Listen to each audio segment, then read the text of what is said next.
Ustaaz Kamaal Eeboo wareegamuu isaa dubbi himaan idil-addunyaa ABO Obbo Odaa Tarbii beeksisee jira. Adoolessa 3 bara 2022 akka dubbi himaan idil-addunyaa waraana bilisummaa Oromoo Odaa Tarbii jedhanitti lola waxabajjii 10 hanga 13 bara 2022 godina Arsii aanaa Shirkaa keessatti gaggeeffame irratti loltoota sirnaa waliin naannawa magaalaa Gobeessootti otoo wal waraansarra jiranii wareegame jedhan. Wayita wareegamees miseensa tokko waliin kan wareegame ta'uu himan. Dubbiin miseensa waraana isaaniitu ajjeese jedhu garaagarummaa uummata keenya gudditti uumuu fi akka bara 2018tti qoqqoodinsa dhalchuuf haasa'ama malee loltoota keenya keessaa malli akkasii hin jiru jedhan. Maaliif akka wareegamni Ustaaz Kamaal dafee akka hin ibsamne gaafa himan qabsaa'aan yoo wareegamu akkasumaan uummataaf hin himamu galmaa'ee taa'ee guyyaa gootota bilisummaa fi haala mijataa eeggate uummataaf ibsamee kabajaa isaaf maluun yaadatama jedhan. Kanaan alatti ololli diinni Oromoo gandaan amantii fi gartuudhaan gargar qooduuf kan diinaa ta'u uummanni keenya hubachuu qaba kan jedhu. Dubbi himaan kun waraanni keenya amantii kiristaanaas, beentees, musliimaas akkasumas waaqeffataas of keessaa qaba jedhan. Hafuurri gidduu jaallaniitis hafuura amantaa fi gandarraa bilisa ta'e hafuura obbolummaati jedhan. Dhimma tokkummaa tikfachuu irratti yaada kaasaniin sabni keenya tokkummaa abbootiin keenya bara Minilikii fi Haile Sillaasee irraa kaasanii dhiigaan tiksaan hungaan tikfachuu qaba. Dhiigaan dhufee as ga'ee waan ta'eef akkanumatti akka salphatti diinni akka hin cabsine tokkummaa isaa eeggachuu qaba jedhan. Dubbi himaan idil-addunyaa waraana bilisummaa Oromoo Odaa Tarbii dhaamsa kana uummata keenya biraan nuuf ga'a jechuudhaan dubbatan. Qabsoo Oromoo erga eegalee waggaa baay'ee lakkoofsisee jira. Qabsoo kana keessatti gootni Oromoo hedduun itti wareegamanii jiru. Tarsiimoo qabsaa'aan ni kufa qabsoon itti fufa jechuun qabsoon keenya gara dhaloota ammaatti darbee jira. Gootota kanneen keessaa maqaa isaanii muraasa yoo dhoofnu Ilamoo Qilxuu, Laggasaa Wabii, Nadhii Gammadaa, Waaqoo Guutuu, Taaddasaa Birruu, Bakar Waaree, Eebbisaa Addunyaa, Hacaaluu Hundeessaa fi kan kana fakkaatan hundi isaanii qabsoo Oromootiif jedhaniiti. Namoota lubbuu isaanii saba isaaniitiif dabarsanii kennanidha. Ammaas taanaan goototni hedduun qabsoo godhamaa jiru keessatti kuffisaa akkasumas kufaa wareegamaa jiru. Wareegamuun gootota Oromoo qabsoo Oromoo jabeessuu qaba malee qabsoo Oromoo gara gandummaatti gadi buusuun sirrii miti. Kan ganda ofii bilisa baasuun qabsootti dabalame hin jiru.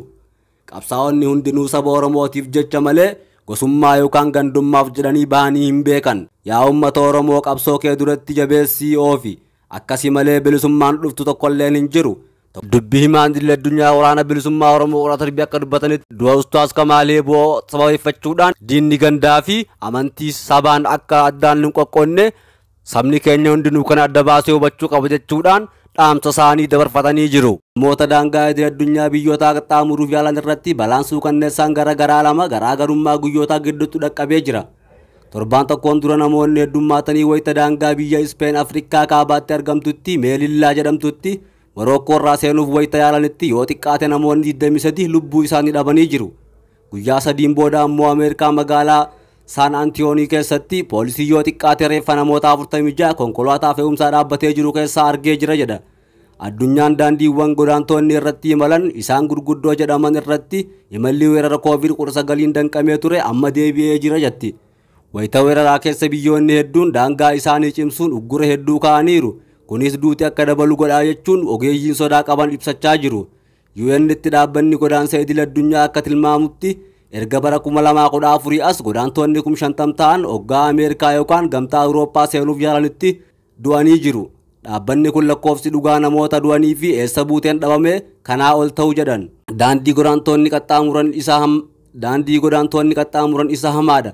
Erga bara 2014 as namoonni 19,500 kaaba Afrikaatii ka'uun wayita galaana Meeditiraaniyaa qaxxaamuruun Awurooppaa galuu yaalan lubbuu dhabanii jiru. Yeroo hedduu yaaliin qaxxaamuraa kan godhamu bidiruuwwan achumatti tolfamanii fi namoota hedduu fe'uudhaan waan akka gommaa yookaan afuuffee irraa tolfamuun ni imalu jedhan. Bidiruun yookaan yaabaloonni kun yeroo hedduu namoota garee akka keessa jiranii fi namoota daddabarsaniin oofamuudha. Tunuuziyaa fi Liibiyaan biyyoota ijoo godaantonni irraa ka'anii qaxxaamuruuf yaalanidha. Tunuuziyaatti bakki awwaalcha kanneen bishaan keessaa dhidhimanii fi qophaa'ee jira.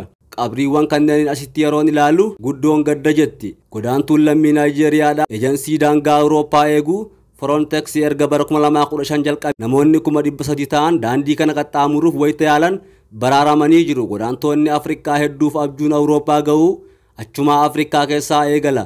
Kanaanis yeroo hedduu biyyoota kaaba Afrikaatti argaman ga'uuf gammoojjii Saaraa qaxxaamuruu dirqamu. Haalli qilleensa gammoojjii kun hamaadha. Akka tilmaamanitti bara 2014 hanga bara 2022tti namoonni 5,400 ta'an gammoojjii kana keessatti lubbuun isaanii dabreera. Gammoojjii keessatti namoonni gizee du'an agarra.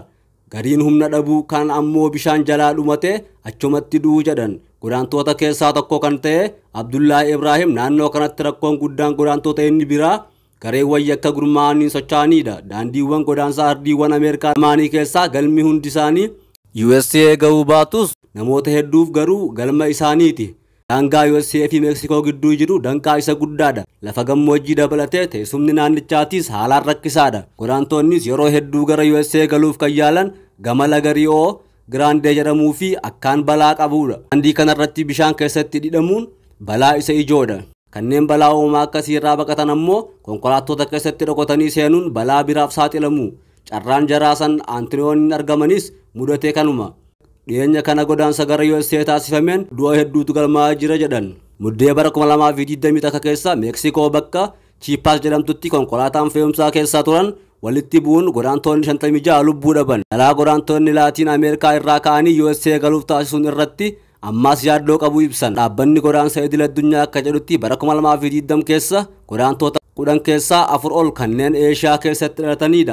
Ardiin kun daandii godaantonni hedduun qaxxaamuran ijoo qabdi jedhan. Akka dhaabbanni kun jedhutti waggoota 8 darban keessatti kanneen 50,000tti siqan ardii kanatti kanneen du'an keessaa harki caalu godaantota Rihoongaa fi Baangilaadesh hoggaa tahan galaana Andaman qaxxaamuruun gara biyyoota ollaatti kanneen baqachuuf yaalanidha.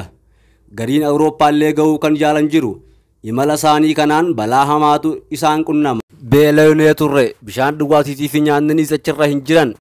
Ji'a tokkoo fi achirra ture jedha baqataan kun. Baqataan Rihoongaa ganna 37 Muhammad Iliyaas kana kan dubbate wayita humni galaana Indiyaa bidiruu hojiin ala taa'erraa isaan baraarutti ture. Akkuma godaantota daandiiwwan kaaniitti fayyadamanii godaantonni kunis kanneen namoota daddabarsaniif saaxilamuudha. Ardii kana keessaa karaan hamaan inni biroo daangaa Iraanii fi Tarkii gidduutti argamuudha. Keessumattuu erga Taalibaan hagayya bira darbee aangoo qabatee lakkoofsi Afgaanistoota baqatanii akkaan dabalee jira jedha. Ejensii baqattoota yoo inni ta'an lammiilee Afgaanistaan miliyoona 2 ol ta'an Iraanii fi biyyoota ollaa naannichaa jiranitti baqattummaan galmaa'anii jiru. Jiraattonni zoonii addaa Oromoo Walloo ilmaan Oromoo mana hidhaa keessaa rasaasaan rukutuun itti fufee jira jedhan. Oromoota qulqulluu 300 ol ta'an humna addaa naannoo Amaaraatiin rasaasaan ajjeefamuun isaanii tilmaamamee jira. Rakkoon Oromoota hanga ammaatti hidhamanii jiranii yaaddoo guddaa keessa jiraachuu dubbatan. Jiraattonni zoonii addaa Oromoo Walloo naannoo Amaaraa akka nuuf himanitti zoonii addaa Oromoo Walloo Jilee Dhummuugaa Hartumaa Fursii Baatee fi Kamisee keessatti namoonni nagaa kumaatamaan mootummaa naannichaatiin haleelamanii jiran. Keessumattuu ammoo gochi Oromoon mana hidhaa keessaa ari'uun cimee itti fufee jira jedhan. Ji'oota muraasa darban qofa keessatti yoo xiqqaate Oromoo qoftiin 300 kan ta'an humna addaa Amaaraatiin qabamanii rasaasaan rukutamuu jiraattonni nutti himan. Mootummaan naannoo Amaaraa ajjechaa dhiyeenya kana miidiyaalee hawaasaa irratti Oromoota qulqulluu Walloo irratti raawwatame dabalatee zoonii addaa kana guutumatti barbadeessuu fi Oromoota lafa Walloo irraa buqqisuuf yaada qaba jedhan jiraattonni naannoodhaa. Itti dabaluunis haleellaan eenyummaa mootummaa naannichaa fi shoora keessaa fannoon gaggeeffamaa jiru mul'ata kaayyoo kanaati jedhan. Kaadiroonni waradaa fi magaalota hidhamtoota siyaasaa kana gadi lakkisuudhaan raayyaa ittisa biyyaa fi raayyaa addaa Amaaraatti dabarsanii jiru.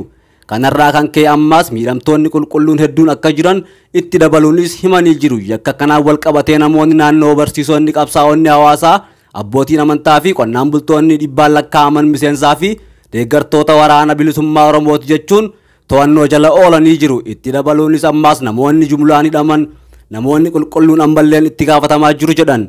Ajjechaa godina Wallaggaa Gimbii keessatti raawwatamee fi finxaaleeyyiin Amaaraa haaloo ba'aa akka turan jiraattonni humna addaa Amaaraa zoonichaatti obbaafame akkuma barame maatii keenya rasaasaan mana hidhaatii akka baasu ammallee yaaddoo keessa akka jirru jiraattonni yaadachiisanii jiru. Qonnaan bultoonnii fi namoonni naannoo sanaa meeshaa waraanaa kun akka fudhatame kan himan yoo ta'u waraanni Oromiyaa irratti labsame kan qindeesse Walloo ta'uu himanii jiru. Uummanni Oromoo kutaalee biyyattii garaagaraa keessa jiran gaaffii kana gaafachaa jiru. Erga badhaadhina Amaaraa fi Oromiyaa irratti waraana barsaa biraa labse booda hojii gaggeessaa olaanaa Oromiyaa fi naannoo Amaaraa obbo Shimallis Abdiisaa haa ta'u malee warri yaada kana akka hubachiisanitti qeerroon bilisummaa Oromoo lubbuu qabeenyaa fi buqqiinsa lammiilee nagaa irraa kan hafe waraana kana injifachuu akka hin dandeenye hubachiisanii jiru. Itti dabaluunis waraanni bilisummaa Oromoo humna horachaa waan jiruuf injifachuu hin danda'ame jedhamee dubbatamaa jira. Haa ta'u malee badhaadhina Amaaraa waliin badhaadhina Oromiyaan marsaa waraanaa kan biraa labsee lubbuu namoota qulqulluu akka baasuu fi uummattoota Amaaraa fi Oromoo gidduutti wal dhabdee uumuun walitti dhufeenya hawaasummaa diiguu akka danda'u yaaddoo qaban ibsanii jiru. Kana malees yaada kennitoonni biroo ammoo mootummaan badhaadhina qabu gama tokkoon wayyaanee waliin mari'atee waraana bilisummaa Oromoo irratti gaggeessaa jiru akka cimsu fedhii dhugaa nageenyaaf akka hin qabne agarsiisaa jira jedhan.